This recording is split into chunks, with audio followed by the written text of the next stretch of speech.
now go in this direction. So I'll do the right side, just so I'm not so close to the pillar. So when I'm here, it's okay if the knee is bent, okay? For standing splits. Most people have a lot more room to reach than they're being honest about. They just have that hesitation to really get deep into the muscle. So we just want to relax into it. So once I come here, if my knee is bent, it's not that big of a deal, but it's not the pose, right? It's like a collapse. Not only is their leg collapsed, but their belly collapses. The leg doesn't act independent of the body. So when you extend the leg, you extend through the torso. They're all connected. Can you feel what I'm saying? Okay. So when we come up into Nataraj, just doing it quickly, then the knee bends, right? It doesn't matter if the hamstrings are tight. But when we come into the full extension, if the person has the knee bent, their core is collapsing. Okay? So you have to extend to get the belly open, and that's what I'm talking about. Then you have rotation in the hips, even if they bend the knee slightly. But it's this part of the body, when I'm working with hundreds of people and just see the same dynamics, it's a collapse here because you were going like this. And I told you to extend through your torso, because this is not the pose. Yeah. So that's what I was referring to. And then it doesn't matter how tight the hamstrings are. Just to address that initial question about can somebody do that if they have tight hamstrings. But the hamstring will open when they open up their torso, which is amazing, that concept, right? Yeah, I can feel it in my body. Exactly, and we're going to do it a lot tomorrow when we learn the side flips, and then we'll see the difference between the openness and the collapse and to get the spin. Okay, let's do second side. You guys going to all face this way? Sure. Try that. Okay, great. So go ahead.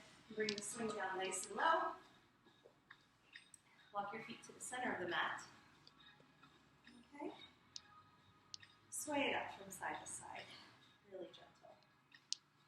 So we're starting over from the very beginning. Slow it down. So you're going to lean forward a little bit more, Cody, so that your weight is draping. Okay, great.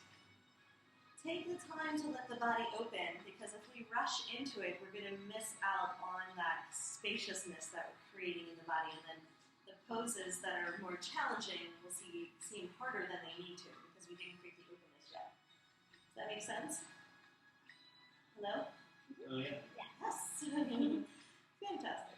Okay, stretch out, so just extend your arms. So you're in a down dog, right? Nice big V shape with the body, and then start to walk your feet closer to the back of the mat. Just slide in, so nice long arms the whole time. So let's just wiggle a little bit, happy dog, wag your tail. Sway it out from side to side. Very nice. Okay, inhale, pull forward, arch and open for Pat's Meow. Exhale, round in, look towards your navel and squeeze. We're just warming up the spine. Inhale, open, arch. Stretch the belly, exhale, squeeze, look towards your navel. Inhale, lift. Exhale, squeeze. Okay, this time when we lift, we're going to bring the right leg with us. Inhale, left leg up. Exhale, knee to knees. Pull it in. Inhale, lift. Okay. Exhale, squeeze. Now we're opening up the back of the body here already. So lift your leg as high as possible and feel that leg from your toes all the way to the crown of the head. And then exhale, squeeze into the nose really tight. Inhale, lift. Now this time when we lift, we bend the knee and we're going to kick the leg loop out of the way. That's how we know we're in the right place. Okay, once we're there, we're going to keep the foot tight in towards the bum. We press back strongly. This is very important. We want to get, so outside in, okay, outside in the other way. Take your foot, outside in. Now pull your foot down towards your bum. Everyone pull it in nice and tight. Is there a reason why you're doing the other side, Lori? Oh, we're on the right side. It just helps. We all do the same side. So push back. So this is where we get the hamstring open. Super important. Bring your foot close to your bum. Push your chest towards your knee and feel that stretch. Okay, the left side of the body is starting to open. So Lori, walk your foot to the back of the mat. We're in a down dog. skip steps. Okay, not we're just doing the training. We want to learn it, and then we can improvise in our own practice. Now, even here, I want you to just sway a little bit from side to side, little tiny micro movements, and feel how that changes the stretch in the back of the leg. Right? Totally different experience. Really good. Nice, guys. Okay, now look forward, hop the left foot to the center of the mat. Now you can straighten the right leg up as high as you can. See if you can straighten that leg. So if you can straighten that leg, then you can release the elbows towards the ground. It's a big stretch.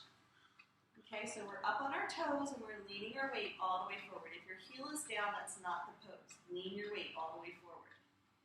Okay? Now you can pick your arms up. You're floating. Okay, but make sure you ground the ball of that left foot. You don't want it to float away. It will want to float away. You'll feel that enticement. Okay, now bring your hands to your lower back and just stretch the spine. You can pull down towards the crown of your head. And then you can interlace the fingers, okay, behind your back and pull the hands up over the head. So you're pulling your hands towards the ground. Okay, nice strong engagement through the right leg. Beautiful, guys. All right, when you're ready, release the grip, come on down. Both hands come right underneath the chest. Plant the left hand in the center, right arm towards the sky. Okay? Once we're towards the sky, you can reach for the far end of the swing. Reach up as high as you can. Now it's really important to bring your toes with you. When you lift your left hand, you turn your toes out to the left and you float. Okay? Once you're in Ardha Chandrasana, you stack your hip right over your ankle. Make sure, just like you're in a yoga pose, everything's balanced. And then reach up as high as you can with your right hand. Your left hand can float. Okay? Now I want to grab for the handhold. So what I'm going to do is climb. Left hand reaches up. Right hand grabs for the handhold. And then I come on back down. So Black Swan number 1 is bending the left knee. Left arm extends out to the side. Okay. Now when we replant the foot, you bend the right knee. Turn your shoulders over. Hold on to the handhold with both hands. Okay, so not to rush. So this is a big stretch. Drop your weight. Straight arms if you can. And then you just bend the left knee. So toes are going towards the thigh. Okay? Now if you want to hook, you can actually hook one foot on top of the other. Left foot on top of the right and look up towards the sky. So deeper stretch on the belly. Really good, guys. Okay, extend the arms, gaze forward, get the left foot down. So this is really important. So we're going to extend the right leg. So get that extension first. That way you can roll your belly up towards the sky. Make sure your toes come with you. Turn your toes over to the right. Does that feel a little bit easier? Turn your toes more. Lean back. Lean back into it. Okay? And then if you want, you don't even really need your left hand. It's just nice to hold on. I call it training wheels. I hold on to the top of the swing. But from here, I can kick up into a hammock pose. Now notice you can kick your left foot into the swing to extend. Let's go a little further. So there's different variations.